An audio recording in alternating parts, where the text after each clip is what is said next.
आपका हमारे चैनल पर। मैं हूं आपके साथ शिप्रा सैनी। बड़ी खबर महाराष्ट्र से है, जहां महाराष्ट्र में मराठाओं के साथ उद्धव सरकार ने बड़ा धोखा किया है। सुप्रीम कोर्ट ने मराठा आरक्षण का जो कानून था उससे रद्द कर दिया है। आपको बता दें, उद्धव ठाकरे को बड़ा झटका लगा है और एक बार फिर से महाराष्ट्र में मराठा आरक्षण को लेकर सियासी बवाल मचता दिखाई दे रहा है। जिस तरीके से सुप्रीम कोर्ट ने मराठा आरक्षण को लेकर यह बड़ा फैसला सुनाया है। सर्वोच्च अदालत ने शिक्षा और नौकरी के क्षेत्र में मराठा आरक्षण को असंवैधानिक करार दिया है। अदालत के फैसले के मुताबिक अब किसी भी नए व्यक्ति को मराठा आरक्षण के आधार पर शिक्षा और नौकरी या कॉलेज में सीट नहीं दी जा सकती है। यह बड़ा फैसला सुप्रीम कोर्ट ने सुनाया है। तो मराठा आरक्षण को लेकर लगातार महाराष्ट्र की जो सियासत है वो गर्माती नजर आई है। वहीं महाराष्ट्र में बैठी महाविकास आघाड़ी सरकार की ओर से कोशिशें की गई कि मराठा आरक्षण का जो ये मामला है सुप्रीम कोर्ट में जाकर सुलझ जाए, लेकिन अब उद्धव ठाकरे सरकार को सुप्रीम कोर्ट के इस फैसले के बाद बड़ा झटका लगा है और जाहिर तौर पर मराठाओं के लिए जिस तरीके से तमाम बड़े वादे और दावे उद्धव ठाकरे सरकार ने किए थे उस पर भी एक बड़ी हार उद्धव ठाकरे की हुई है। और लगातार जो मराठी लोग हैं उनका ये कहना है कि दरअसल उद्धव ठाकरे ने उनके साथ धोखा किया है।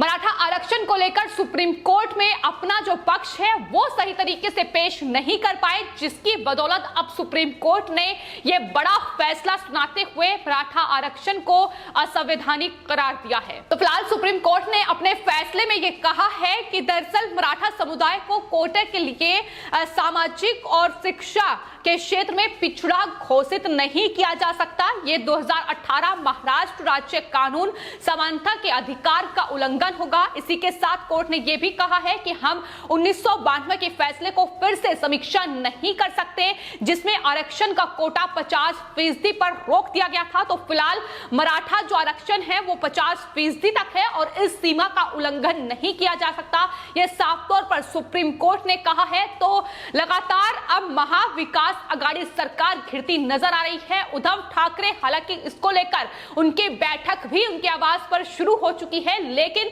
जिस तरीके से शरद पवार को मराठाओं का एक बड़ा चेहरा बताने वाले उद्धव ठाकरे कहीं ना कहीं मराठा आरक्षण की मांग को लेकर सुप्रीम कोर्ट पहुंचे थे और जिस तरीके से सुप्रीम कोर्ट ने यह फैसला सुनाया है जाहिर तौर पर एक बड़े झटके के तौर पर देखा जा रहा है। और लगातार महाराष्ट्र में कहीं ना कहीं लोगों के साथ धोखा ही उद्धव ठाकरे सरकार करती नजर आ रही है। इससे पहले मराठा आरक्षण की मांग को लेकर एक बड़ा आंदोलन हो चुका है और उस वक्त यह कहा गया था कि दरअसल उनकी ये जो मांग है उसे पुरजोर तरीके से सुप्रीम कोर्ट में रखा जाएगा, लेकिन किस तरीके से एक साल लगभग बीत चुका है, लेकिन महाराष्ट्र में बैठी महाविकास आघाड़ी सरकार का कहीं ना कहीं जो पूरा ध्यान है वो वसूली पर लगा रहा। जिस तरीके से वसूली के तमाम खुलासे महाराष्ट्र में निकलकर सामने आए, जाहिर तौर पर मराठा आरक्षण को लेकर कोई विशेष ध्यान नहीं दिया गया, लेकिन अब जब सुप्रीम कोर्ट ने इसे असंवैधानिक करार दे दिया है और 50% से ज्यादा आरक्षण नहीं दिया जा सकता,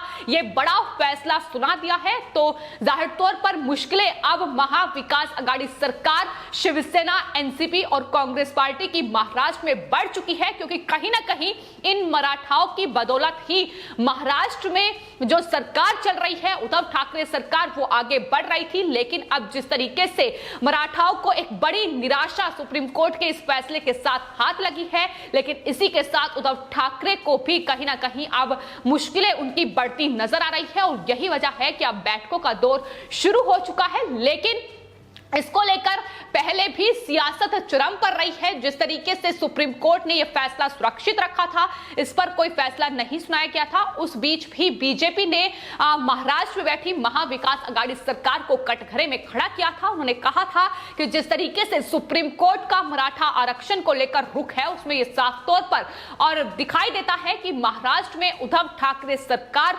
मराठा आरक्षण पर अपना जो पक्ष है वो रखने में कामयाब नहीं हो पा रही है और यही वजह है कि सुप्रीम कोर्ट ने ये बड़ा फैसला सुनाया है। तो फिलहाल महाराष्ट्र में लोगों की प्रतिक्रिया भी लगातार इस पूरे फैसले को लेकर सामने आ रही है। उनका कहना है कि उद्धव ठाकरे ने मराठाओं के पीठ में खंजर खोपा है।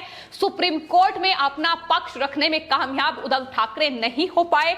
जिस तरीके से 50% से ज्यादा आरक्षण नहीं दिया जा सकता, ये सुप्रीम कोर्ट ने फैसला सुनाया है। तो फिलहाल नाराजगी जो है मराठी लोगों की वो बढ़ चुकी है और ये नाराजगी उद्धव ठाकरे पर आने वाले वक्त में भारी पड़ती नजर आ सकती है, क्योंकि कहीं ना कहीं महाराष्ट्र में मराठाओं का एक बड़ा गढ़ है और ऐसे में जो उद्धव ठाकरे हैं, शिवसेना पूरी पार्टी मराठाओं की है। ऐसे में ये जो सुप्रीम कोर्ट का फैसला है आखिर कितना भारी आने वाले वक्त में उद्धव ठाकरे पर पड़ेगा ये देखना होगा। लेकिन फिलहाल जिस तरीके की सियासत महाराष्ट्र में महाविकास आघाड़ी सरकार की तरफ से की जा रही है, फिर चाहे वो वसूली को लेकर हो, जिस तरीके से वसूली के बड़े खुलासे हो रहे हैं, या फिर अब कोरोना के इस दौर में तमाम चीजें, वैक्सीन, ऑक्सीजन, यहां तक कि इंजेक्शन की कमी को लेकर केंद्र सरकार पर ठीकरा फोड़ा जा रहा है, तो पूरा ध्यान जो महाराष्ट्र सरकार का है वो केंद्र सरकार को घेरने पर है,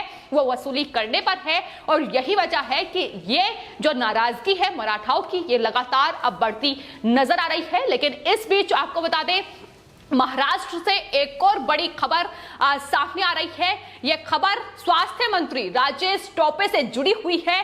खबर यह है कि महाराष्ट्र के स्वास्थ्य मंत्री राजेश टोपे ने अपने गृह जिले जालना में वैक्सीन की जो कमी है वो उसे दूर करने के लिए, आपको बता दें, वहां वैक्सीन की जो आपूर्ति है, जो आवंटन है, उससे बढ़ाया है। 60,000 वैक्सीन की खुराक उनके गृह जिले से प्राप्त की गई है। तो एक तरफ महाराष्ट्र में महाविकास आघाड़ी सरकार और खासतौर पर शिवसेना के ये नेता लगातार केंद्र सरकार को घेरते नजर आ रहे हैं। वैक्सीन को लेकर एक बड़ी सियासत कहीं ना कहीं इनके द्वारा की जा रही है। लेकिन किस तरीके से केंद्र लगातार वैक्सीन की आपूर्ति जो है वो महाराष्ट्र को करा रहा है, लेकिन महाराष्ट्र में बैठी ये महाविकास आघाड़ी सरकार, इनके मंत्री, जिन पर ये जिम्मेदारी है कि दरअसल वैक्सीन का जो आवंटन है महाराष्ट्र में हर एक जिले में वो एक समान रूप से हो, लेकिन महाराष्ट्र के स्वास्थ्य मंत्री राजेश टोपे अपने गृह जिले में लगातार वैक्सीन का आवंटन बढ़ा रहे हैं। जहां 17,000 वैक्सीन की जो खुराक है वो पहुंचनी थी, वहां 60,000 वैक्सीन की खुराक प्राप्त की जा रही है। तो खुद अंदाजा लगाया जा सकता है कि आखिर किस तरीके से महाराष्ट्र में महाविकास आघाड़ी सरकार इस कोरोना के दौर में भी वसूली का काम कर रही है, किस तरीके से वैक्सीन की जो आपूर्ति है उस पर कहीं ना कहीं केंद्र सरकार को जिम्मेदार ठहराने के लिए तमाम पैतरे अपनाए जा रहे हैं। आपको बता दें, राजेश टोपे ने स्वास्थ्य विभाग के अधिकारियों को फोन किया और अपने गृह जिले में आवंटन बढ़ाकर 77,000 खुराक देने को कहा है। तो एक इलाका महाराष्ट्र का वो है जहां वैक्सीन नहीं पहुंच पा रही है, जहां वैक्सीनेशन जो सेंटर है वो बंद पड़े हैं और लगातार राजेश टोपे जैसे मंत्री ही केंद्र सरकार को घेरते नजर आ रहे हैं कि दरअसल वैक्सीन की आपूर्ति महाराष्ट्र को नहीं कराई जा रही है। लेकिन दूसरी तस्वीर महाराष्ट्र में यह है जहां अपने गृह जिले में ये नेता लगातार वैक्सीन का आवंटन बढ़ा रहे हैं। जहां 17,000 खुराक वैक्सीन की पहुंचनी है, वहां 77,000 खुराक पहुंचाई जाए। तो आखिर क्या वैक्सीन के जरिए अब कमाई का रास्ता महाराष्ट्र में महाविकास आघाड़ी सरकार खोज रही है, यह सवाल फिलहाल बना हुआ है। इससे पहले आपको बता दें, महाराष्ट्र के पूर्व मुख्यमंत्री देवेंद्र फडणवीस इस बात का खुलासा कर चुके हैं, महाविकास आघाड़ी सरकार उद्धव ठाकरे सरकार पर हमला बोल चुके हैं। उनके द्वारा यह कहा गया था कि महाविकास आघाड़ी सरकार द्वारा दावा किया गया कि दरअसल केंद्र सरकार वैक्सीन की आपूर्ति नहीं कर पा रही है, लेकिन सच्चाई यह है कि महाविकास आघाड़ी सरकार के जो मंत्री हैं, नेता हैं, दरअसल उनके द्वारा वैक्सीन लगातार उनके गृह जिलों में पहुंच रही है और वहां बड़े पैमाने पर यह वैक्सीन की आपूर्ति की जा रही है। तो कहीं ना कहीं फडणवीस की वो बात अब सच साबित होती नजर आ रही है। जिस तरीके से यह बड़ा खुलासा महाराष्ट्र के स्वास्थ्य मंत्री राजेश टोपे को लेकर हुआ है, तो वैक्सीन पर सियासत पर भी पोल खुलती अब नजर आ रही है। इससे पहले ऑक्सीजन को लेकर भी झूठ महाराष्ट्र सरकार बोल चुकी है। वहीं तमाम जो व्यवस्थाएं हैं वो महाराष्ट्र सरकार नहीं कर पाई। तमाम फेलियर लगातार महाराष्ट्र सरकार के देखने को मिले, लेकिन सिर्फ और सिर्फ केंद्र सरकार को घेरने के लिए किस तरीके से ये तमाम झूठी राजनीति, ये तमाम साजिश और षड्यंत्र रचे जा रहे हैं, इसकी पोल लगातार खुलती नजर आ रही है।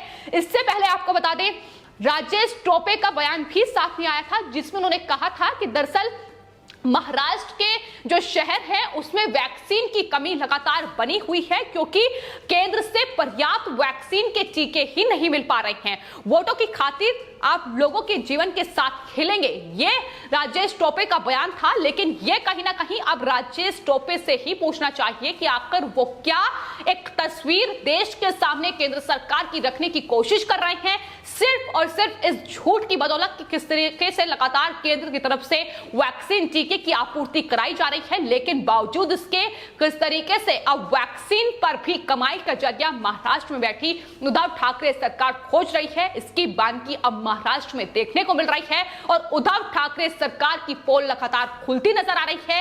एक तरफ मराठाओं की अब नाराजगी उद्धव ठाकरे पर कितनी भारी आने वाले वक्त में पड़ेगी ये देखना होगा, लेकिन दूसरी तरफ कोरोना के इस दौर में जो सियासत है उस पर भी लगातार महाराष्ट्र की जनता उद्धव ठाकरे को जवाब दे रही है। फिलहाल आपकी इस पूरे मामले पर क्या राय है, हमें कमेंट बॉक्स में जरूर लिखें और चैनल को सब्सक्राइब करें। धन्यवाद।